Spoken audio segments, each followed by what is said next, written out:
Hello, thanks for being in a new video. This time we have a full review of TECNO Camon 40 and TECNO Camon 40 Pro. Let's get started.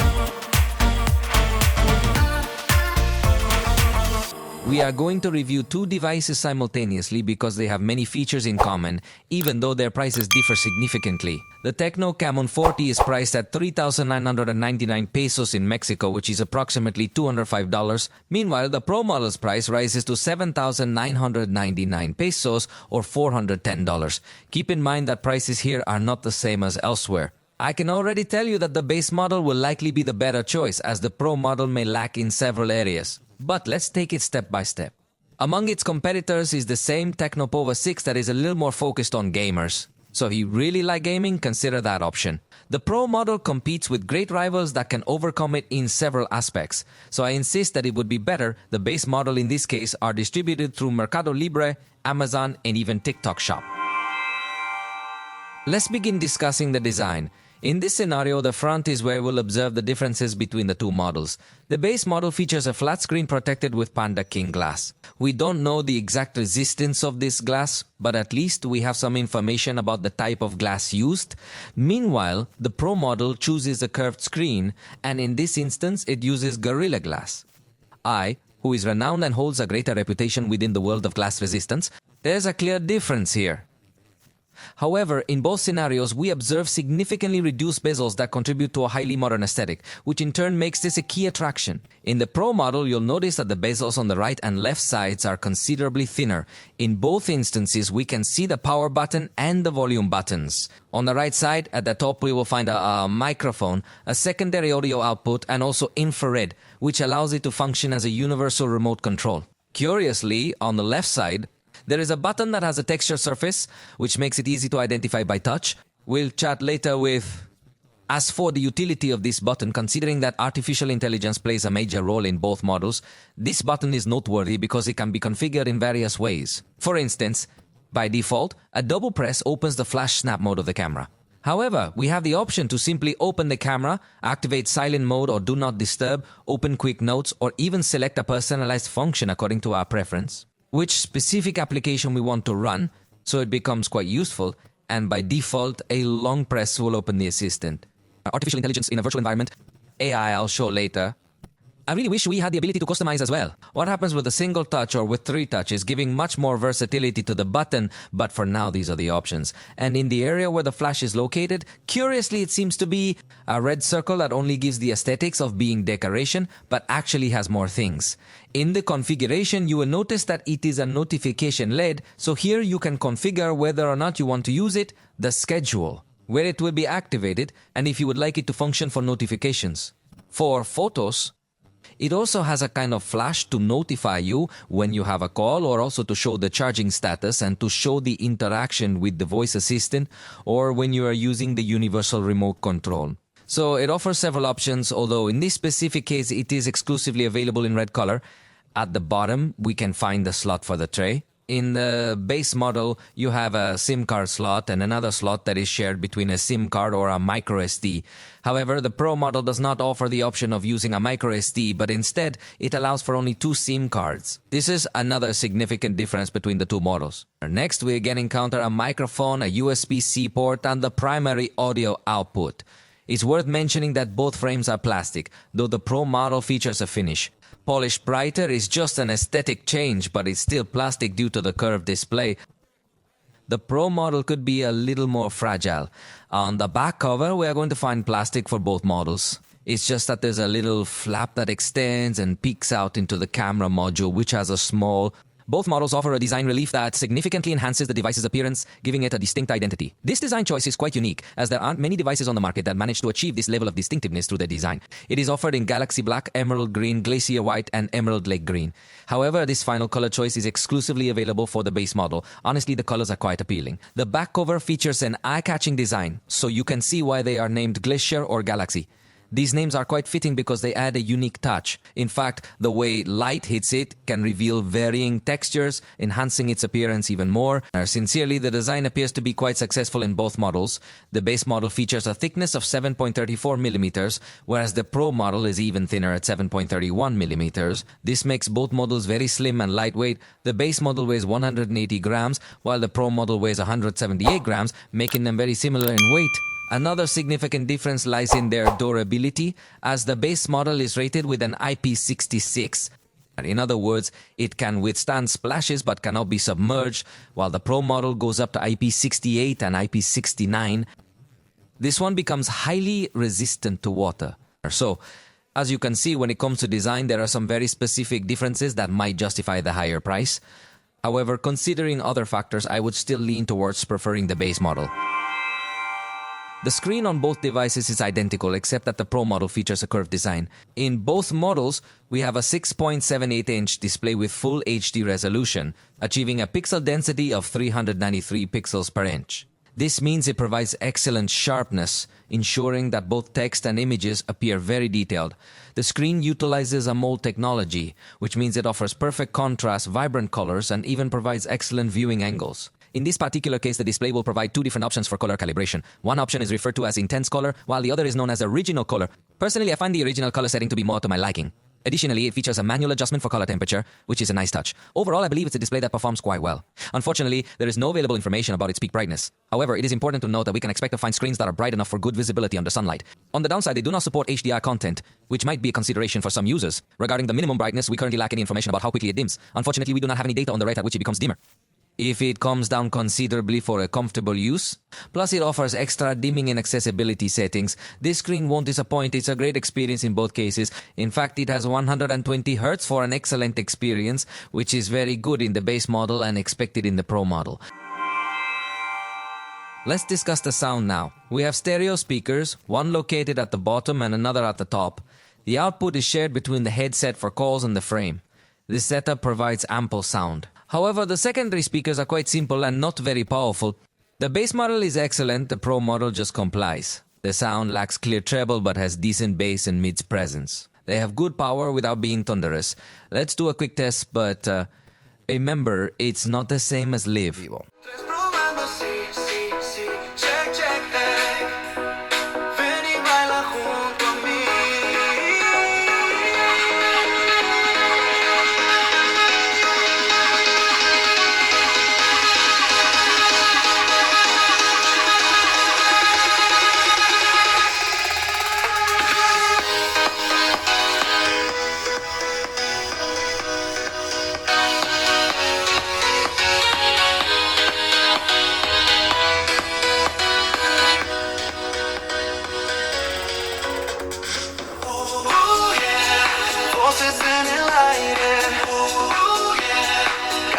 In both cases, Dolby Atmos lets us choose different surround sound presets for scenarios, allowing use without headphones and for environments needing headphones. Unfortunately, there's no equalizer to customize sound, like boosting the treble so audio can be improved.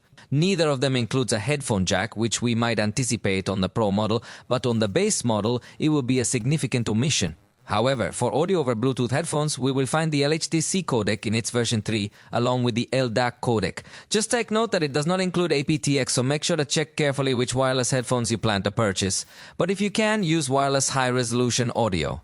Each model includes 2 microphones. Let's hear a test. Esta es una prueba de audio captada con los micrófonos del TECNO Camon 40. The microphones offer basic performance overall, but one feature I appreciate is that the software provides a useful option for clearer voice capture. It even allows you to add a voice print by reading a lengthy paragraph, enabling the phone to learn your voice and minimize external noise. Therefore, I believe you won't encounter any issues during calls. Now, let's see how it performs in environments with a lot of noise.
In this particular instance, the Pro model actually exhibited distortions, which you might have noticed. I find this intriguing because theoretically they should be equipped with the same microphones or something similar, and one might even expect that the base model will perform at a lower level. However, in this particular situation, it was actually the Pro model that did. The Pro model was the one that didn't provide us with very good microphone quality in extremely noisy environments. Finally, in this section, it's important to note that both have vibration motors operating along the Z-axis. It's straightforward, the base model meets expectations, while the Pro model, we could say, falls a bit short of what was anticipated.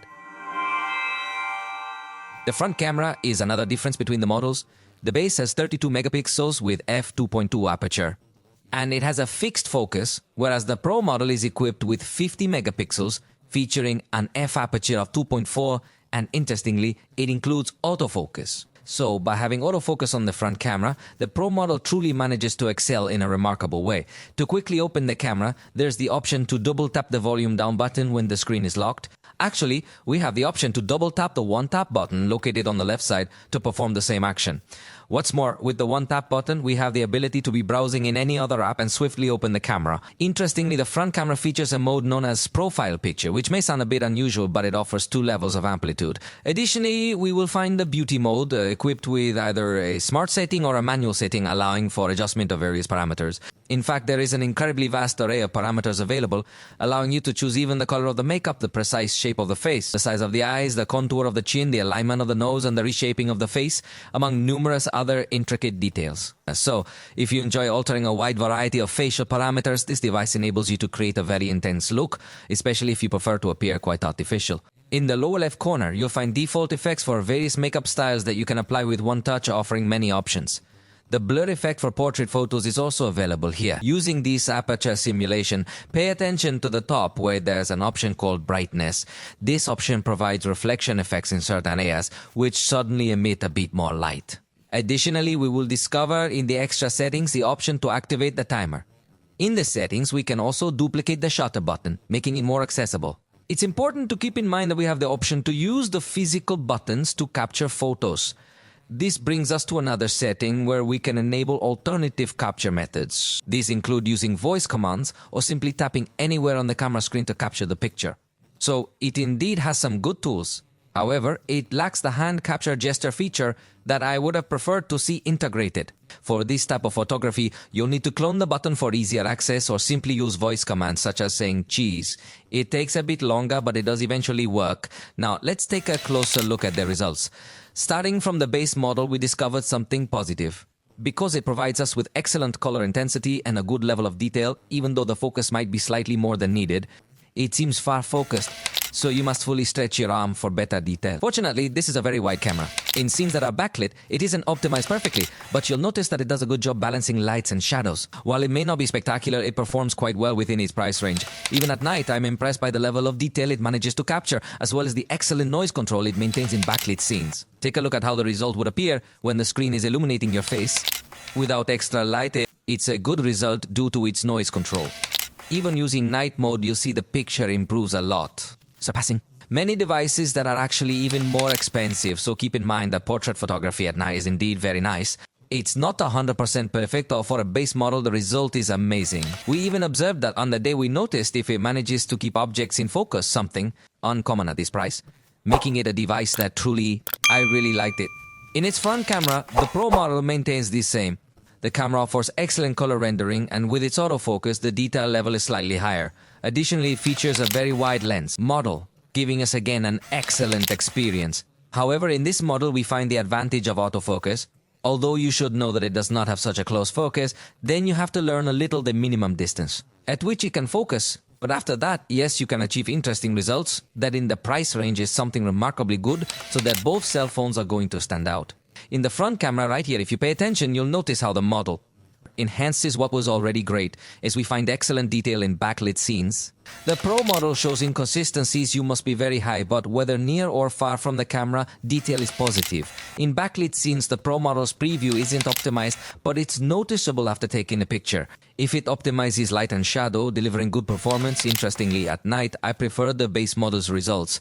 It appears the Pro model has some inconsistencies, or you need to be. It's quite static, yet in backlit situations, I feel the performance is decent, but it draws me in. I want to highlight that the base model performed even better. Then I realized that apparently when you take pictures using the wide 20mm setting, the outcome seems to be much better. If you take the pictures with this close setting that it comes with, I believe the result isn't as good at night. So it's always crucial to use the wider angle for better quality. However, take a look at the night selfie. I think its quality is also lower than the base model, which is quite a bit better in my opinion. Strange? But the good news is that in the daytime, we notice that it also keeps objects in focus, giving a very good selfie portrait performance as well. Both devices have great front cameras, but the base model performs better at night.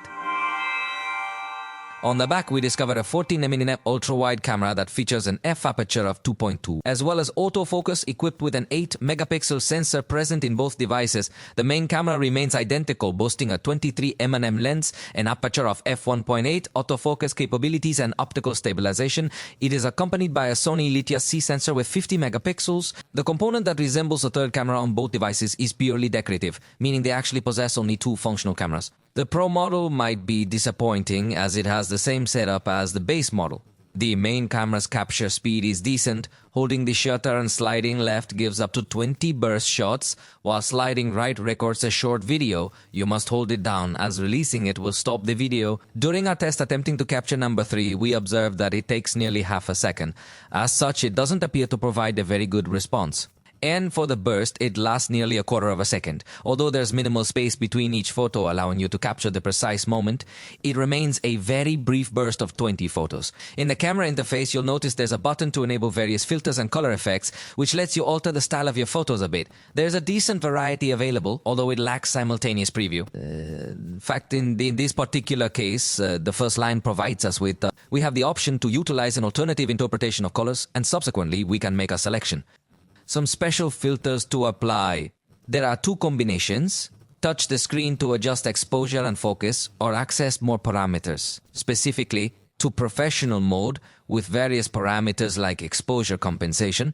Also, shutter speed up to 30 seconds, ISO up to 6400, white balance, focus type, and metering type. Note, it doesn't support RAW photos, but settings offer a good focus option, consistently by artificial intelligence. You can control macro shots, enable a horizontal level for a straight frame, and change the shutter sound, which few manufacturers allow. It will notify you if the lens is dirty, as keeping it clean is crucial. Don't use your finger to clean it or it'll get dirtier. The snap flash mode will also function effectively for moving pictures, ensuring that the results are neither blurry nor washed out. Additionally, there is another mode available called Sky Shop, which will perform the following actions. Will be to change the style of the sky. That is, if the sky is cloudy and you want it to look clear, you can select this option and play between different styles. And as you can see, in this case, there is no scanner included directly in the main interface, but if we can access the full list of modes to enable document mode, it won't let us use the ultra-wide camera. Note that you can cut directly from the sheet, but it's a simple scanner and won't let us add multiple sheets in PDF. It will not allow us to. And it lets you use color filters, offering basic functions. And with respect to the QR codes, note that if you are going to be able to identify them directly from the main interface of the camera, so that's positive, but as a negative point. We are going to notice that this feature is actually disabled by default, meaning you have to manually enable it in the settings if you want to take advantage of it. As I already mentioned, both devices share the same camera, so we will focus on the Pro model, but keep in mind that it is exactly the same in the base model. The ultra-wide camera does not offer such a high level of detail, but its inclusion is certainly appreciated, especially in the base model. So to reiterate, we will base it on the Pro model, but remember, it is exactly the same in the base model. The ultra-wide camera might not have the highest level of detail, but its presence is valued particularly in the base model. Base. The primary camera will gain increased contrast and, of course, a superior level of detail. Honestly, it performs excellently. I really appreciate the color rendering it provides, along with the textures. Even when applying a crop within the sensor to achieve a 210 zoom, note that the photographs still exhibit a good level of detail. We could say that if it maintains optical quality like in the base model, this is truly spectacular. But if you don't believe me, take a look for yourself and see. This is the photograph that was captured by the base model, and here you can see the zoom into the 2x sensor. A truly excellent quality. The close range zoom might be one of the best features of this device in its category. However, the panoramic photography is lacking. It offers low detail, poor dynamic range, low contrast, and weak color rendition, making it a mode that's not recommended. Now, let's revisit the full zoom. First, the ultra-wide camera with 14mm, followed by the main camera, where it appears really good, then the 47mm crop, and here you can see the 5x zoom picture. Notice that he makes a significant effort to try to maintain a good. While it may seem like a minor detail, it's quite evident that this is not designed to be a specialist for medium-range zoom. Despite everything, it allows you to achieve up to 10x digital zoom, and I must emphasize it appears excessively forced. In my opinion, the maximum should be 5x for the base model, which seems adequate. However, for the Pro model, it does seem somewhat lacking. But, I was almost forgetting to demonstrate that the device also enables us to capture photos with a 28 or 35 mm crop, providing different types of perspectives, all while maintaining very good image quality. That's the reason I emphasize that the short-range zoom truly offers exceptional quality. In scenes with backlighting, the preview might not be the most optimized, but it still manages to perform decently. The ultra-wide camera particularly stands out because it minimizes chromatic aberration, making the base model of this device quite impressive indeed. With the main camera, we achieve a bit more contrast, and it maintains a good balance between lights and shadows, resulting in an excellent outcome. Even with the 47 mm crop, we still see good image quality. At night, note that the ultra-wide camera performs well, but it is definitely recommended to use the night mode because it greatly improves the capture of the most illuminated areas and enhances the detail. It is exactly the same with the main camera. It is highly recommended to use the night mode to have a better exposure. Even when applying zoom to X, it is exactly the same. I appreciate that the night mode functions excellently at various focal lengths, especially when there's no light in the frame. Although the white balance might get a bit confused, I still appreciate the amount of light it manages to capture. The main camera performs significantly better in these environments when compared to the ultra-wide camera. In fact, the image quality is surprisingly good for the base model. However, when you try to zoom in on these darker areas, the result isn't as impressive as it would be during the daytime. Despite this, the cameras perform exceptionally well for macro photography. Just look at the excellent level of detail we achieve with the main camera. It's truly a very nice piece of photography. The device demonstrates very good capabilities when it comes to the camera. Keep in mind that the ultra-wide camera is equipped with autofocus, allowing you to move in closer and capture a different perspective on these macro shots. Additionally, a useful tip if you're looking to achieve a more pronounced blur effect in the background is to utilize the main camera with a 2x zoom. You'll observe that this results in a wonderful combination of a high level of detail paired with a strong blur effect. The truth is that when it comes to macro photography, these perform quite well, especially considering it's just a base model, which is quite surprising. The autofocus feature of the ultra-wide camera is certainly appreciated, but in my opinion, it doesn't necessarily produce macro photography that is as spectacular as one might hope for. When capturing moving scenes in well-lit environments, you'll notice a good outcome. However, it's important to note that there is a ghosting effect present, even in these environments that are well lit. So, I don't really believe they're exactly specialist devices in this particular scenario. However, either way, I think we're likely to encounter a generally positive experience on both of these devices. Additionally, you have the capability to capture high-resolution pictures. I was surprised it takes good pictures. You can crop and still retain detail. It's not ultra spectacular, but the base model is especially good. Finally, the portrait photographs are also of very good quality. Consider the price of the base model. Note, the detection works well, the bokeh effect is nice, though there are some normal complications in the gaps. However, something I like and is rare in the base model category is that it allows a 35mm crop for photos as if using a slightly closer lens, and even offers a 50mm perspective, which generally we won't find it in devices within this range, yet it keeps a good level of detail. The bokeh effect is nice and even enhances gap detection in this setting. The truth is, portrait photography is harsh on the base model, but the Pro model handles it perfectly. These devices excel in video recording, especially the base model, which supports K recording at 30 FPS with the ultra-wide main and front cameras, offering outstanding quality. You'll find buttons to select color filters during recording, with an intensity selector. While keeping the full HD resolution, we also have the portrait video effect, which we will demonstrate shortly. Additionally, you can apply beauty and makeup effects while recording. However, in this case, the resolution drops to just HD, making it quite basic. Interestingly, it includes a special HDR mode for video that disables stabilization, and we will also find the possibility to record with the microphone off or activate the special focus by artificial intelligence when starting the video recording. Note that although the button to switch to the ultra-wide camera appears, in reality the change will not be possible. It is disabled, and in this case we will find this ring that looks nice, but I insist it does not allow us to switch between cameras. When we are recording, if we can activate the flashlight, even with a 3-level intensity selector, which is a positive feature, we also have the ability to pause and then resume recording. Recording and taking pictures, however, we can't rotate the front camera. Additionally, it does not include a pro recording mode, although it does feature the dual recording mode that I'll demonstrate to you shortly. Furthermore, it integrates a blog mode, which, as you will notice, provides us with various types of templates to incorporate into the video. This allows you to edit simultaneously as you record, saving time while producing some straightforward content.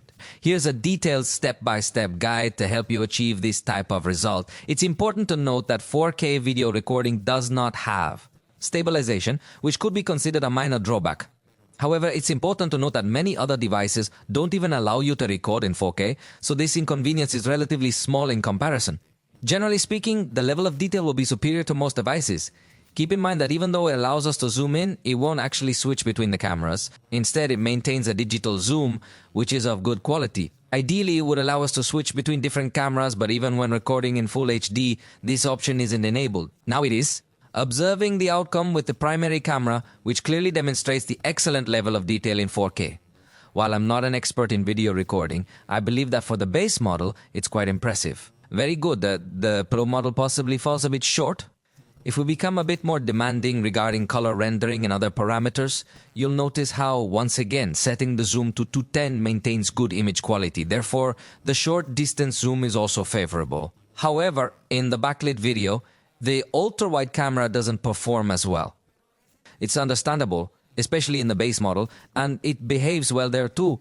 With the main camera, it maintains similar performance, where we observe some areas in the background being overexposed when a face is detected. Fortunately, these changes are not too abrupt, and I believe that overall it balances lights and shadows quite well. I particularly appreciate the behavior with the second X zoom, which I have noted performs excellently on the device. However, unfortunately, at night, it does not sustain the same level of performance. The ultra-wide camera is entirely filled with noise and distortion. That with the base model, I can still manage to understand it, but when it comes to the Pro model, it's absolutely clear that this is already unacceptable. In areas with less light, it struggles to capture the necessary brightness, resulting in a very basic performance. Even the main camera continues to show some noise and graininess, giving us an impression that isn't entirely positive. Nevertheless, I must emphasize that for the base model, this might be acceptable. However, for the Pro model, it definitely falls short.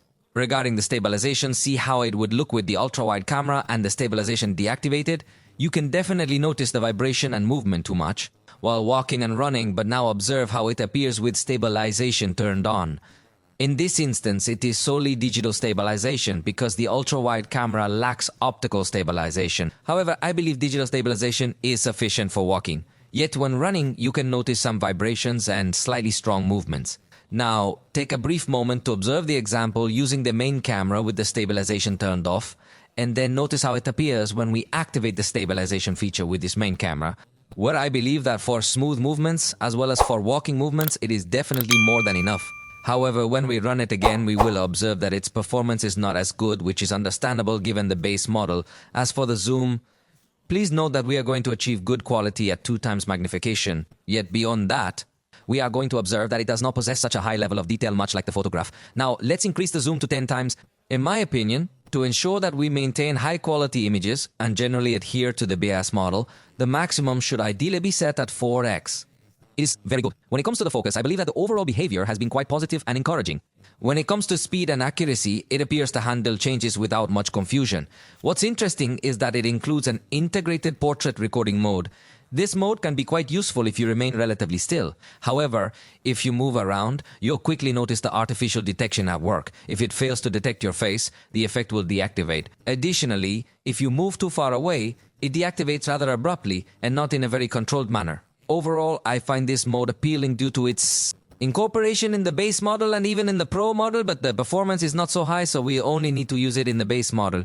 For simple videos, it might actually be quite useful. Additionally, we will discover the time-lapse mode, which offers a basic setting of 15x. However, it seems to me that it moves too quickly and lacks stabilization, making it less suitable for capturing people's movements or walking. Nonetheless, it allows us to reach up to 5400x, enabling you to record the growth of plants and create a time-lapse practically for professional. In this case, you're looking at just the 120x setting and you can record landscapes in a super attractive way. On the other hand, we will also find the slow motion mode that is basic to 120 frames per second, nothing more. Also consider that it is only in HD, so the level of detail is not so high, but for the base model is very good. However, for the Pro model, it falls very short.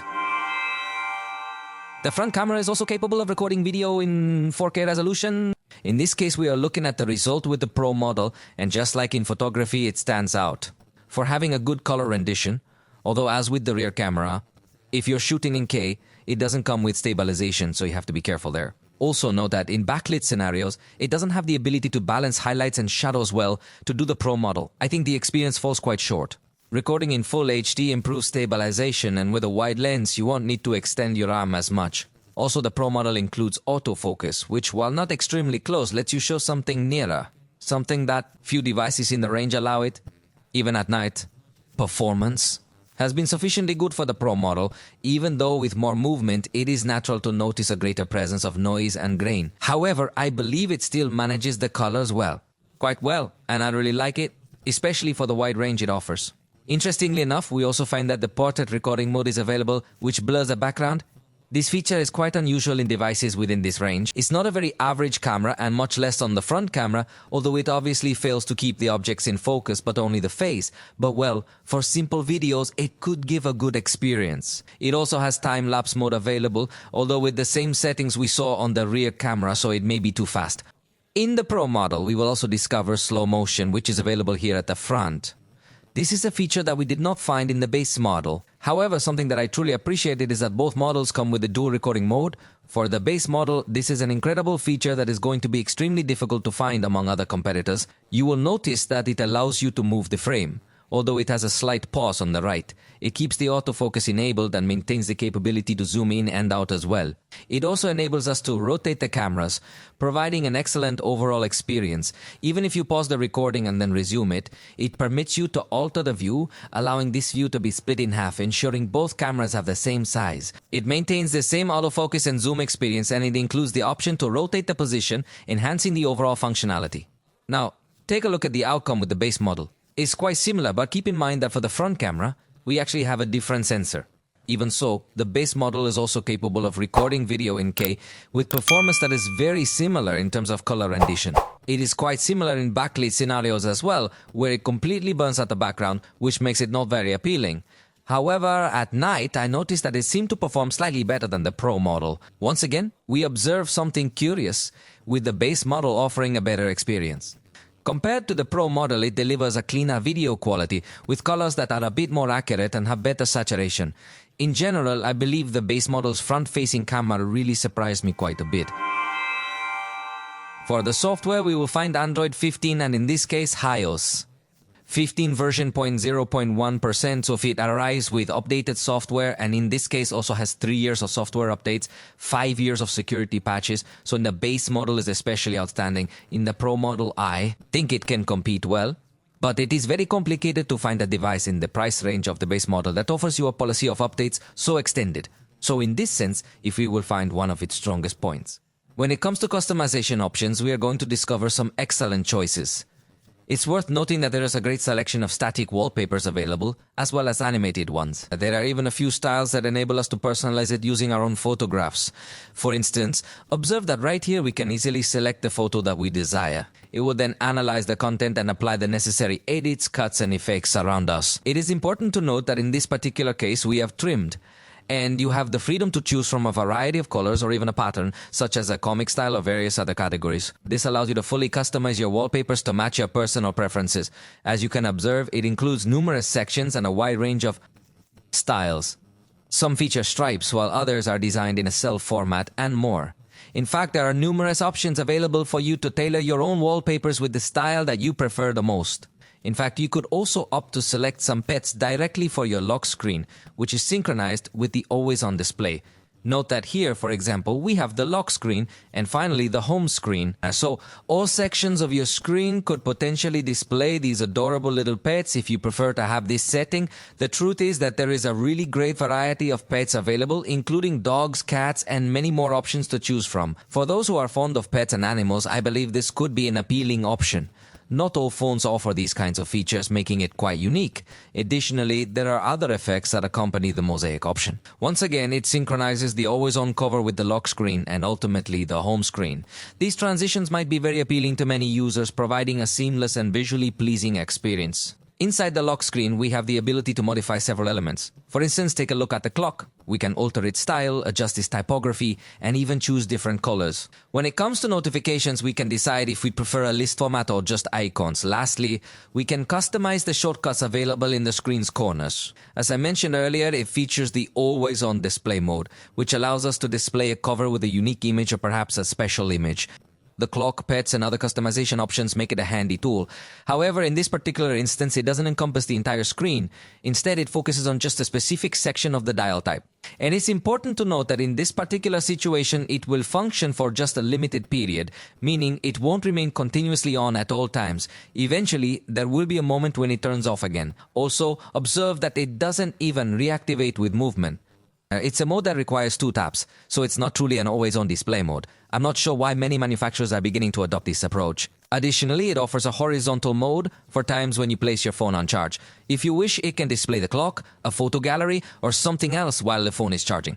It also offers a wide variety of themes in its dedicated store, allowing you to apply them on your phone. Here you'll find numerous categories, whether you're simply looking for wallpapers or seeking complete themes that modify more than just the icons. However, these themes aren't overly intricate, and they won't entirely transform the aesthetics of the lock screen or other features, unlike what is available from other manufacturers. On the home screen, please note that we have the capability to fully hide the text labels. Here, within the settings, we possess the option to thoroughly select the style of all these icons. We can alter the color palette, modify the shape, and adjust the size of the icons displayed. Additionally, we have the freedom to change the color of the text or choose to completely hide the text. Alternatively, we can choose to display it once more, depending entirely on our personal preferences and tastes. We'll also find the ability to switch between transition effects, much like past launchers. For a long time on Android, you can enable or disable the zero screen for more info, and you can switch between classic mode with all apps on the home screen or AZ mode with an app drawer at the bottom, allowing vertical or horizontal scrolling based on preference. Interestingly, it's also divided by various categories here. The default setting might assist you in navigating your installed applications with greater ease. Additionally, we will discover the global search feature, which not only searches through your applications but also can explore the content within your cell phone. Furthermore, take note that for the call screen, you have the option to set a special video. This is particularly useful if you wish to customize it, not just with a ringtone, but also by having a visual display. Some animation, the device will intelligently mute the notifications that do not consider important. So this option you can enable or disable it, and also brings a function which seems quite appealing, because if you happen to receive numerous notifications simultaneously, the device can decrease the volume in order to prevent disturbing you excessively. We will additionally locate the dynamic port function. It's similar to a dynamic island positioned at the top and works with numerous applications of various options available. For example, in the voice recorder, we can easily exit, and here more of this content will appear with the possibility to also display a button to stop. So the same scenario will occur for calls. It can also present us with an animation when we begin loading, and in case we are playing something across different applications, note that you can minimize to this section and the full controls will also appear. I think, yes indeed, it truly is a useful window. Not only displays info, but also lets us interact with the content. The device additionally supports split-screen applications and floating windows. You can access everything from this small sidebar. For instance, we can tap to open Facebook in floating mode. It's worth noting that even YouTube is supported in this mode, though it warns you that something might not work perfectly. However, if you can run it, Instagram and various other applications are also compatible. Overall, you have the ability to open a maximum of 2 applications simultaneously. As you run new ones, they will replace the existing ones. It's important to note that when you move them to the side, they will be minimized. However, in the case of YouTube, it cannot be minimized in this particular manner. So there we observe some limitations with certain applications, but with others, if you manage to minimize them here in floating mode, it is possible, although interestingly, you can only minimize one at a time. If you try to minimize several applications, they will be replaced as well. Therefore, I believe it is not the most optimal solution. However, ultimately, it is still a possibility to use several applications simultaneously. Also, take note that you could minimize them to a very small size or small applications. In this sidebar, we have the ability to drag apps either up or down, allowing us to run them in a floating Windows mode. For instance, it is even possible to open 2 separate instances of Google Chrome, which enables us to run 2 different web apps simultaneously. These apps stay linked within the recent apps list, providing the necessary features for effective multitasking. However, this sidebar not only provides us with quick shortcuts to our applications, but it also offers useful tools. For example, it provides access to recent images, allowing us to drag and drop these images easily. We can send them quickly through WhatsApp or attach them to Gmail and other compatible applications. Additionally, the recent documents section is available, functioning in exactly the same way, offering similar convenience and efficiency. If we are using applications like YouTube, it's important to note that this also includes the video assistant feature. This feature allows us to take screenshots or record the screen, and we can also modify the notification styles we receive. By default, there is a specific style, but we can actually slide it down to open the application in a floating form. Works out well. Enabling this option lets the notification run on screen, minimizing interruption, useful for reading multiple messages. Alternatively, enable Do Not Disturb to avoid all from any distractions or interruptions. Additionally, we have the choice of using charging bypass, which enables us to keep the cell phone constantly connected to the power source. This ensures that the energy doesn't pass through the battery, helping to prevent degradation. It also helps to avoid heating issues or the risk of the cell phone discharging unexpectedly at any time. Interestingly, within the smart panel settings, there's a section for social tools that lets us, for example, turn on the flashlight during a call. WhatsApp can also create call summaries. You can choose your preferred language, but note that being on a call doesn't allow you to start recording or similar actions. It seems this feature isn't fully compatible with all applications yet. Interestingly, in this scenario, it appears to be WhatsApp and displays a floating button. However, in reality, when we are on a video call, no such button appears for us. Additionally, there is a feature known as glance mode. This option allows us to read messages in this section of the settings without them being marked as read directly in WhatsApp. Essentially, it functions like reading notifications. In this instance, however, it can store all the messages that are being sent to you. I noticed that I have received a message and I can go into this part of the glance mode to read it. This allows me to do so without marking the message as read, without dismissing the notification, and certainly without opening the app. There is also a section that allows you to quickly generate stickers and save the statuses posted by your contacts without them knowing. In addition, there is another function to clean up everything related to. WhatsApp is one of those applications that can become increasingly crowded depending on how you use it. Additionally, we have the Smart Hub, which essentially functions as a portable clipboard. It's important to mention that you can activate it from this sidebar. You simply drag and drop content onto this clipboard, allowing you to access it later from any other application you choose to use. This feature makes it quite convenient for managing your tasks across different apps. We will also discover various actions and gestures for interacting with the cell phone. For example, you can quickly launch apps by drawing certain letters on the screen while it's off. Additionally, you can double tap the screen to turn it on, though this feature is disabled by default. There are also gestures available to control music playback, allowing you to skip to the previous or next song.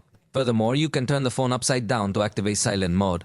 Overall, there are a variety of gestures, even though they are typically found in other cell phones as well. When it comes to taking screenshots, it's important to note that we have this tool that allows for long screenshots without any issues. The screenshot editor offers options to draw default shapes, add arrows, choose from various colors, and even apply a mosaic effect to censor certain sections if needed. Actually, we have the option to take screenshots by sliding 3 fingers down, similar to many other phones. However, if we prefer a partial capture, we can simply hold 3 fingers on the screen and then choose the specific area we wish to share. When it comes to the technology of artificial intelligence, it offers a multitude of options. It's actually quite surprising how many AI features you can find in an affordable device. To begin with, there's a voice assistant named Ella. It's important to note that within its settings there are numerous options available. Initially, you can set how it will be activated, with various buttons and styles to choose from, and you also have the option to enable voice recognition. To enable it with a phrase, you can select whether you want it to respond out loud and whether you want to transcribe in real time everything that is said. If you open its own application, you will be able to access some other configuration tools. For example, you can select the language, and in this case, note that Spanish is available.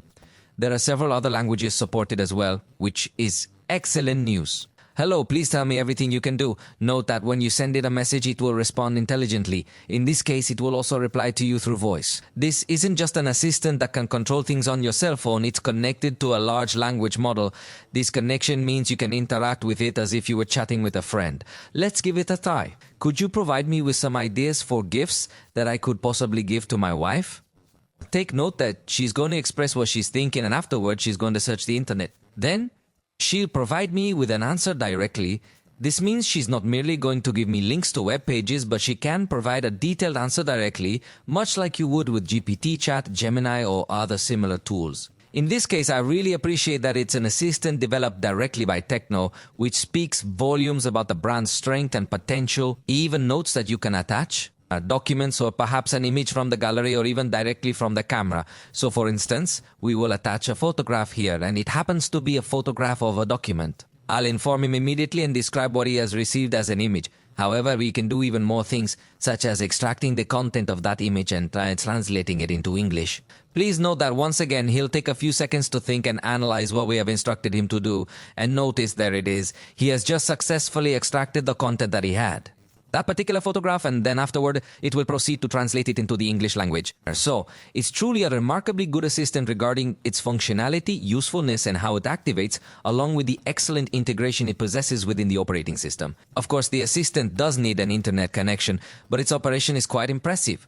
Additionally, there's another feature known as Smart Touch. By simply holding down the screen with 2 fingers, you can, for instance, if you're in the gallery, hold with 2 fingers, and in doing so, immediately going to do this scan so that we can extract text directly. Just told here, that's all. This feature does work without an internet connection. But since we're on a photograph, notice that it has the Artificial Intelligence Studio that requires internet connection for both functions. But notice that it includes eraser and extension. So right off the bat, we are going to use the eraser to remove some of these objects. Note that the recognition does this in a way. The device is going to establish a connection with the cloud in order to... It will perform the task and return an image completed with what we need, ensuring it appears genuine. Then, take note that it appears quite impressive, as the feel is of excellent quality. Additionally, we have the option to precisely paint a specific section that we wish to remove, allowing for a higher level of precision than the Smart Detection offers. Notice once more, we can simply tap to have it automatically fill that space. As I mentioned, seeing these kinds of functions available on a cell phone at this price point is truly remarkable. The truth is that it is very... especially because you don't have limited uses, you don't have to pay any subscription or anything like that. Another option is extension with artificial intelligence, which would allow us to improve the framing. So, if you took a photo very close and suddenly you want to imagine what would surround it, let's take a look at how it attempts to create this cell phone, the outcome. It's going to be quite complicated in the hand area, but let's take a look at what it does. It's really useful when you've taken a picture too close. Here is an instance of the outcome. And indeed, it actually provides you with 2 different suggestions if you generate it multiple times. So, you can apply and see the result, which has been excellent. Notice that here it imagines some things like a plant. It does not do it with complete precision, 100%. If you observe the details, you will see some imperfections. However, overall, I believe it is an excellent tool. Notice that while you are on a call, we will have the real-time call translator option available.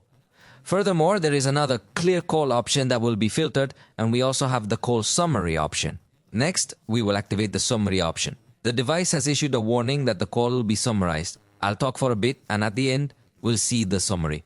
I just ended the call, and the notification saying generating summary appears immediately. Let's wait a moment, and it will automatically save in the notepad. Take note, here we have not only the intelligent summary, but also the detailed transcript of every single thing that was mentioned during the call. Additionally, we have the option to play the call directly, which truly makes it a very useful feature. Now, let's activate the real-time call translation feature. Pay attention that we can press the button and it will indicate the language settings. In this scenario, I will specify that I am going to speak in English, while the other person will be speaking in Spanish. I'm trying this feature included in this smartphone. De acuerdo. Tondo esta característica incluye el teléfono inteligente. It seems like the audio translation is not perfect. Parece que la traducción de audio no es perfecta. Okay, please tell me something in Spanish. Está bien. Por favor, dime algo en español. After testing, we found that English pronounces it perfectly. However, the Spanish, which should translate it, pronounces it like an English speaker would, attempting to speak Spanish. It's not flawless, yet I appreciate that the brand has the courage to incorporate it into such affordable smartphones. Hopefully, with a future update, the pronunciation will be entirely corrected. Allegedly, these summary and translation features should also work with WhatsApp or other social apps, but in practice, they do not seem to be available. Note it also has a document assistant, which is great. You can upload documents to get summaries, ask questions, and more, but it's only in English. Additionally, it includes a writing assistant. For instance, you can highlight some text and then click the AI writing button. This feature enables you to create various outputs. For example, you have the option to modify the tone to a more professional one. Notice that it will analyze the existing content and effectively rewrite it in the new tone. For instance, it says, "Let me inform you that I have considered the matter, but unfortunately I do not yet have." Of a moment available, I find it quite good compared to the brief text, which was in a more casual tone. Then we have all these various options available. As I mentioned to you, we can, for instance, also correct errors, create summaries, or adjust to a more concise or friendly tone. Additionally, there is the note feature of AI. This note function observes that within the notes application, it will enable us to create a drawing. So we simply need to press this button, and in this scenario, we will proceed to make a drawing to view from a TV and see how well or poorly we get it. Let's place its legs here, and we'll also put... I have a table that comes with some drawers, and let's take a look to see if you can understand my drawing. Now, let's go ahead and press generate. The more detailed your drawing is, the more attractive your results could be. But let's take a look at this very simple drawing. Observe, it has generated a computer for us. There, it recognized something like a keyboard or similar, and we have different styles available. I think, in general, it will be a very good tool, again, considering that they are not charging you.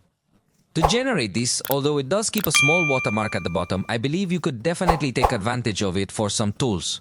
The summary of the voice recorder will be available as well, so if you record your cell phone for a long period of time, you'll have the option to transcribe that recording and then generate a summary from it. Additionally, there is the option to create wallpapers using artificial intelligence. You can upload your own photo to alter the style, or you can just describe an image for this purpose. Alright, let's begin with the first option. You have the ability to choose the style of image you prefer. In this instance, I will opt for the Japanese comic style. I will then choose a photo that I have already captured. Let's observe what the outcome will be. We'll need to wait for a few seconds. It's best to upload photos without watermarks for optimal results. And there you have it. This would be one of the examples. Then you have the ability to go ahead and transform your photographs. Also, as I mentioned before, you can choose the magic words option and take a look. In this particular instance, I described a specific scenario, and now we are going to choose the option. Then press the generate button, and that's it. The more detailed and specific you are in your text prompt, the more the image will closely match what you are envisioning. In this case, we will wait a bit, and here is the result. I believe it is quite good, not bad at all. This way, you can have unique backgrounds that no one else will have on their devices. Additionally, we are going to locate the Google circle for the search function. So, simply press and hold the navigation button and then close it. Whatever we're observing, we can search for it on the internet with ease and precision, thanks to its direct connection with Google, allowing us to find information accurately and efficiently. However, you might already be aware that Circle to Search not only enables us to search effortlessly, but it also provides the ability to translate the content displayed on our screen with just a single touch, making it incredibly useful. Additionally, there are even more intelligent features available, like the suggestions widget that appears in this section. This widget dynamically changes the suggested shortcuts based on the applications you are actively using throughout the day. Furthermore, we will also discover App Booster, which theoretically adapts and learns from your usage patterns. The Pro model is your device to improve performance with artificial intelligence, as it can predict which applications you use at certain times to preload them in memory. As you can see, this device is packed with artificial intelligence, making it completely unbeatable in its base model. It is the best you will find in this segment. Even in the Pro model, it offers numerous features that most of its competitors will not include, making it stand out significantly in the market. When it comes to security, both devices are identical. They feature a fingerprint reader embedded within the display, allowing up to 5 fingerprints to be registered. This optical fingerprint reader emits a specific level of light, and naturally, it also enables us to personalize the unlocking effects for a more individualized experience. Additionally, they offer facial recognition, although it is a basic 2-dimensional version. Consider that it includes several security tools, such as one called Empty Data, which lets us choose applications to provide them with an empty contact list and an empty calendar, preventing data extraction. Another feature is storage, a secure folder for safeguarding all private items. Also, there's a twin app feature for 2 accounts of the same app on your phone, though in this case it can't be any. The main social networking and messaging apps are supported. There's an app lock for a second verification before entering chosen apps. It also features peak protection to place a visible window over the screen content. It will be very dim to prevent others from seeing your phone, like an anti-gossip feature. It has a secure keyboard for writing passwords or pins you don't want remembered. There's also repair mode to lock content when sending your phone for repair. It includes a dual system, allowing another phone within this phone with separate apps and accounts, like 2 phones in one. The device actually includes a kids mode, which allows you to choose which apps are accessible and set specific times for usage or limit mobile data use. Additionally, it has blue light filtering and can send alerts if bad posture is detected. Children are unable to exit this mode without knowing your pattern, making it a secure option for lending the phone to youngsters. Furthermore, it is equipped with numerous extra anti-theft features that other Android devices might also offer. You can take a photo with the layer that activates when someone attempts to unlock your phone and does not succeed. Additionally, you have the option to set an alarm to sound if someone disconnects your phone from the charger or if someone removes your headphones. In conclusion, it also includes a tool to help you track your phone on a map should you ever lose it. You can easily access TECNO, Find. PalmTech offers excellent additional tools that complement all the Google tools integrated into other Android devices. These tools enhance the functionality and user experience significantly. If you want to know the functions that Google has developed, you can also access a video that I leave you in the description. That is present in all Android cell phones. The battery in both devices will be 5200 mAh. And because they share the same processor along with the same screen, you would naturally anticipate nearly identical performance from both. In my detailed drain test, the base model achieved a total of 5 hours and 10 minutes, while the Pro model came quite close to reaching 5 hours. There is a small variation, yet we can assert that both models perform exceptionally well, as most devices fail to surpass 4.5 hours in this particular test. Therefore, these devices truly offer us impressive battery life. In the test of battery draining in the background while playing videos, they managed to reach over 8 hours, demonstrating a highly impressive level of optimization for applications running in the background. Furthermore, in the test of playing YouTube videos with the screen set at 50% brightness, the base model achieved 13 hours and 44 minutes, while the Pro model reached 13 hours and 30 minutes. In both scenarios, it wasn't anything out of the ordinary, so interestingly enough, even though they performed excellently in the drain test, they unfortunately did not perform well at all in the video playback test, showing poor results. So, the reality is that the experience might be somewhat inconsistent. It really depends significantly on the type of activities you engage in on your cell phone. I could say that if you're someone who enjoys watching videos frequently, then the battery may deplete quite rapidly. However, if your preference is to browse social networks or engage in various other tasks, we might experience improved autonomy. In either scenario, the device supports a 45 watts charge, with the charger conveniently included in the box. Take a look at the graphs. First, we observe the 40 TECNO Camon. If it achieves a sufficient level of power during the initial stage, in 15 min, load recovered 26%, in 30 min, 49% until full load. I completed it in 1 hour, 6 minutes. In the Pro model again, we see that in the initial stage, the peak charge reaches a high enough level. In 15 min, reached 27%, in 30 min, 49%, and the full charge finished it in 1H with 10 min. We could say that it is an equal performance in both cases. We found the battery saving mode that could be useful if you like to watch videos a lot. And we will also find the ultra saving mode, which is called saving. The advanced power management will limit many more options in emergency situations. Therefore, I believe that using it on battery won't be a bad choice as long as you don't excessively enjoy watching videos on YouTube. Consider that there are numerous options available to protect and care for the battery. To begin with, we have smart charging, which ensures that the final stage of charging is very slow, so it finishes charging right before you wake up. Additionally, there is an option known as low temperature charging, which allows you to activate a slow charge if you wish to prioritize battery care. Additionally, it offers another feature known as IA charge protection. This function will intelligently learn your daily routines and more.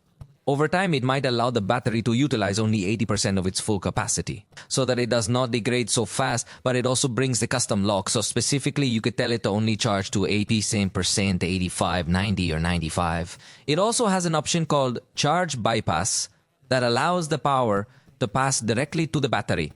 It is the best option if you prefer to play with the charger plugged in, ensuring that you will never run out of battery power while playing. It will prevent the battery from heating up and thus prevent its rapid deterioration, and also integrates other options to detect if there is water or moisture in the port to have a completely safe charging. Overall, I'm pleased with the charging experience on both devices.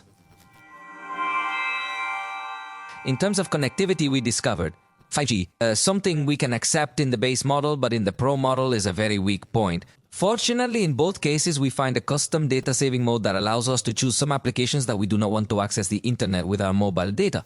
But only through Wi-Fi. Since we talk about this, it is not specified which version of Wi-Fi supports, so we conclude that it is Wi-Fi 5 because it does not support very fast download speeds, neither support eSIM, but come with Bluetooth 5.2 as well as NFC to make mobile payments fulfilling well in this sense. Keep in mind that they do not include FM radio, however they do support OTG, which allows you to connect various accessories via the USB-C port. Unfortunately, projecting the screen through it is not possible. HDMI adapter, but if you can wirelessly project the screen even though it's just in mirror format and lacks extra functions, what it does offer is integration with Android Auto. And regarding the sensors, it includes an accelerometer, a geomagnetic field sensor, orientation, a gyroscope, and a light sensor. However, unfortunately, the proximity sensor is virtual, which might be annoying for some users. An advantage, and to conclude this segment, is that it also includes infrared capabilities. This means you can use these devices as a universal remote control to its application, so I believe that it will consistently remain a beneficial tool and deserves to be prominently highlighted in the devices. The TECNO ecosystem might be somewhat limited in certain countries, for instance, Mexico, while in other regions they indeed have their accessories like Megabook, TECNOWatch, TECNOBAND, TECNOBOTS, and others. In Mexico, the catalog is quite restricted, only featuring the cell phone. However, they do include other technologies such as computer connectivity. This obviously requires several steps for manual configuration, yet it remains quite interesting. Because this feature will enable us to use the cell phone directly from our computer. It will even allow us to drag and drop content or transmit applications directly by using 3-finger gestures. However, I must emphasize, it requires a manual setup, which involves scanning a QR code and downloading the client to be installed from your computer. It features instant transfer, a protocol for wireless file sending working on between different tech devices or also compatible with the client installed on your computer. So this is in addition to Google's Quick Share feature. Finally, it brings this technology to transfer via Swift to PC. Select multiple files, slide 3 fingers, and that's it. Even though, as I mentioned, it demands a prior setup, you can definitely utilize it without any issues. So it seems to me that TECNO has developed the tools to complement its ecosystem, even though you don't have a computer of its own brand, but I would like to see a more complete proposal from the manufacturer in Mexico with respect to the Palm Store, to the extensive catalog of products available for us to acquire. In this scenario, TECNO provides its own unique ID, which allows you to log in and includes TECNO Cloud. However, it is important to note that this cloud service does not permit file storage. It only allows you to back up your contact list, Wi-Fi networks, and notepad entries. For a more comprehensive cloud storage experience, TECNO offers its own app store known as Palm Store, although it is evident that the quality of the applications it offers, not overly large however at the very least, it seems to be an alternative option instead of relying completely on Google 100%. Additionally, it offers its own health platform known as My Health, which allows you to gather all information related to your physical well-being. Moreover, you can connect compatible wearables to it. However, I must emphasize that, at least in Mexico, you cannot officially purchase any of these watches. Furthermore, it includes its own application for managing home devices called Wife, where you can integrate compatible accessories like televisions, some lights, even though the compatibility is somewhat limited, meaning you rely entirely on having devices from these specific brands if you wish to control everything from your smartphone. Honestly, it's a promising initiative, but it really needs to enhance its compatibility. We are now going to test the performance of the TECNO Camon 40 Pro, which has the same specifications as the TECNO Camon 40, so the performance will be similar. Both come with the Helium G Ultimate processor, which in turn is very similar to the Helium G, which in turn is very similar to the Helium G. It includes 8 GB of RAM and 256 GB of storage. As you can observe, it took around 3 to 4 seconds on average to launch each application. Honestly, for the base model, is quite impressive. Regarding the Pro model, we can say it suffices for a substantial number of users. However, naturally, for the most demanding users, there are more powerful options available. Now, let's explore how these 8 GB can enhance the overall experience. It appears that in this situation, we are witnessing some application reboots. Therefore, I don't believe it will sustain an extraordinary performance. However, I do think that these 8 GB of RAM have contributed to making the device seem a bit quicker compared to other devices that might incorporate the same processor, or one very similar but with less RAM memory. Note that in this case, to be switching between applications, although if we are seeing restarts, we are not. Seeing that the device remains frozen or something similar, then I think it will not be for those who want to keep so many applications at the same time. In this particular case, for example, we are going to close 4 applications and observe that the power, we could say, is sufficient for basic effects or applications that require something simple. However, if you desire much more complex effects and very complicated processing, it will be somewhat slower. I insist it has enough power for many users, but may fall short for the most demanding ones. Although in the base price segment, we will find a performance that is quite good enough. But for the Pro model, the processor is definitely the most disappointing aspect. So it becomes clear that these 8 GB of RAM do not appear to be utilized very efficiently, because if we are noticing too many application restarts, even now after we have already closed 4 other applications, currently we have 12... and they keep restarting, I believe it might be sufficient to simply keep 8 or fewer apps open simultaneously to prevent experiencing these kinds of restarts. It appears that in this situation, finally, has stabilized in terms of reboots. Then for users with few applications open, if they could still maintain a good experience, it seems that they are not. 100% device is focused on performance, but will focus a little more on other options such as artificial intelligence options in addition to physical RAM memory. In this case, you have the option to configure either 5 or up to 8 gigabytes of virtual RAM. By default, it is set to 5 gigabytes. However, we have already observed that they do not appear to be particularly useful for storage purposes. It's important to consider that the Pro model lacks a micro SD card slot, while the base model includes one. In both scenarios, we encounter 256 gigabytes, which is quite a substantial amount. Additionally, in this instance, it provides us with some valuable recommendations to free up space, and I like it because it provides us a filter of duplicate photos and also providing an option to compress the photos, compress videos and more. So with a single touch, if you could free up a good amount of space without necessarily delete files. However, let's go ahead and test what the speed of this storage would be for those interested in precise data. It's important to note that in terms of read speed, we find it reaching 971 megabytes per second. Meanwhile, the write speed is 858 megabytes per second. After that, we receive the results concerning the RAM. Overall, it appears that this device is not excessively extravagant. If you happen to be a user who needs a lot of power, you will definitely notice it. However, if you're just planning to use it for WhatsApp, social media, and basic content, you might not even feel that the device is slow or anything like that, as long as you keep your list of recent applications clean. But let's go to a real-life test. We will export a video project with a total duration of 1 min. I remind you that in this case, the videos have been recorded in 4K, so I will put a test with that graphic configuration. Let's see. We passed a timer to see how long it takes, and that's it, it took 36s. Considering that the video is in 4K, I think it is not bad for the base model, although in the Pro model it definitely falls short. When it comes to games, we will locate the game space, which is designed to gather all the content we have installed. In fact, the device includes a game mode option within its settings.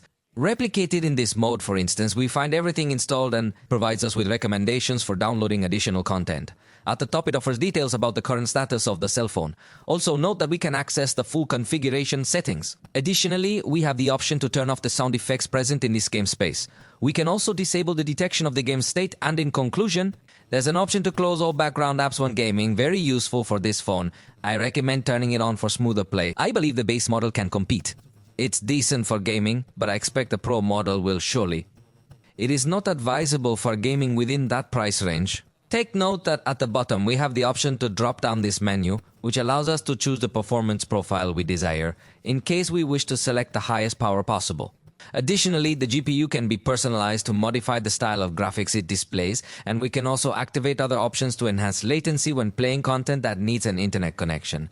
Let's begin this game and pay attention to how the LATE shows us some of the add-ons. For instance, we have the ability to open applications in a floating mode. This allows us to respond to a message or do something similar without having to exit our game. Additionally, we find here once more the CPU and GPU monitor, along with the performance profile. We have the option to capture screenshots or record them, as well as enhance the network and clear up the RAM. Additionally, we have here a completely manual brightness control. We can block the automatic brightness to prevent any changes while we are playing. It's important to note that there is also an image stabilization section available, which will help us maintain a much smoother experience with respect to the frames per second. And if you want to play with the charger connected without heating the cell phone and without damaging the battery, you can enable this option to play for hours without discharging the cell phone and without damaging the battery. Additionally, there is an option available to dim the screen when the game is downloading content, which helps in preventing the battery from draining too quickly. Furthermore, you can find the option to hide notifications or choose to display them in a curtain mode, ensuring that notifications do not pop up as bubbles and interrupt your activity. While you're playing, they appear in this mode where they circle around and do not really obstruct your view too much. This can be quite useful. However, if you prefer not to have notifications appear at all, you can also choose to block them completely. You also have the option to alter your voice to sound deeper, higher pitched, or in another way useful for chats. Lastly, there's the magic button option, which lets us map the volume buttons as follows. Some virtual buttons, just enable these options and place these buttons exactly where we want them. Notice how in this instance I have this button mapped to the volume up button and another button mapped to the volume down button. In a way, it offers a competitive advantage because you don't obstruct your view as much by pressing these buttons, which replace the buttons located inside the screen. Even in the Pro model, it stands out as a notable feature. However, let me emphasize that the Pro model is not specifically designed for gamers. The base model might actually fulfill your requirements. Now, let's dive into the gameplays. But before that, I want to mention that the device enables us to record the screen in full HD, HD or SD. It also allows us to change the audio source as well as adjust the frame rate, reaching up to 60 frames per second. By default, it is set to HD at 24 frames per second. In Call of Duty, we are going to find average quality at an average rate. By default, we can go up to a high rate, but the graphic quality cannot be raised and does not have so many effects available in the base model. It is understandable, but this will be the main complaints. For the Pro model, at that price range, it is unlikely to be an appealing choice for gamers. The experience has been quite good in this case, with only a few low peaks that we can overlook in the base model. However, in the Pro model, as I mentioned, it is simply unacceptable. It's somewhat hard to grasp exactly how they manage the same processor with identical RAM and storage for both the base and Pro models. Did you notice aspects where the Pro model, if it improves significantly but the gaming experience remains unchanged, is the same? That's why I insist that in the base model, this performance might be seen as good, but in the Pro model, it will definitely be lacking. If you don't care too much about the gaming experience, you may not even notice this. In Legends, we set this to medium graphics detail at 60 frames per second, and it's a bit odd because for the base model, it might have been appropriate to play at low quality, but for the Pro version, it was unacceptable to play at that quality. So we can conclude that for the base model, the performance is really going to be positive. It's important to note that we discovered a smooth experience when playing without any warm-up. Even in the Pro model, we eventually accepted this performance level it achieved in the game. In the SpongeBob game, we set the resolution to low and the quality to medium, running at 60 frames per second with smoothing turned off. However, it's worth mentioning that in this scenario, we did not achieve full stability at 100%. If there are low peaks, even though it doesn't drop too badly, meaning if you maintain a decent gameplay, it might still be disappointing for the most demanding gamers because it doesn't remain completely stable at 100% given the level of graphic quality. So it is clear that it is not a 100% cell phone aimed at gamers. I think that's what the POBA series is. But for gamers who are not so demanding, the experience can be satisfactory as long as they play with a low graphics quality. Then we played Asphalt. In this instance, we maintained the default graphics quality settings. We simply adjusted it to run at 60 frames per second. In this scenario, it seems to me that the device performed quite well given its range. I believe we couldn't expect more in terms of good stability. There was no heating issue and no low peaks, so the test was passed without difficulty. However, for the Pro version, we implemented a more complex test since it's clearly more expensive. So, besides running at 60 frames per second, we increased the depth of field level and turned on volumetric lighting. Honestly, it's quite surprising that it has managed to maintain nearly the same performance, even with a more intricate graphic setup. Although there are some minor peaks noticeable, we aren't really going to encounter anything significant or problematic. Honestly, when it comes to this type of content, the device performs positively. However, if you're truly passionate about gaming, you'll likely find the Pro model more appealing. This is because it features a Helio G Ultimate, which is essentially the Helio G 100% Ultimate. Priced at $7,999, it clearly doesn't appeal to gamers. To sum up, these devices actually have a lot in common, which leads me to not recommend the Pro model due to the substantial price gap. Therefore, the base model is the one I suggest. I believe the Pro model can be entirely disregarded, unless perhaps you don't require as much power. And even if you forgive some video recording issues, this device, I don't think you'll be too disappointed, but in that case you better go for if you buy the base model and save money, you'll get a good screen. Good design, decent sound, I think the cameras are competitive for the price, even records in 4K, battery life is great, but what stands out most is the AI features. No need to pay, no limited uses, no subscriptions. The power of the base model, in my opinion, meets expectations. Don't anticipate a total revolution, but for a base model, it will perform adequately in both applications and games. At this point, we have reached the conclusion of this video. I hope you enjoyed it, and if you did, feel free to let us know, and we look forward to seeing you next time.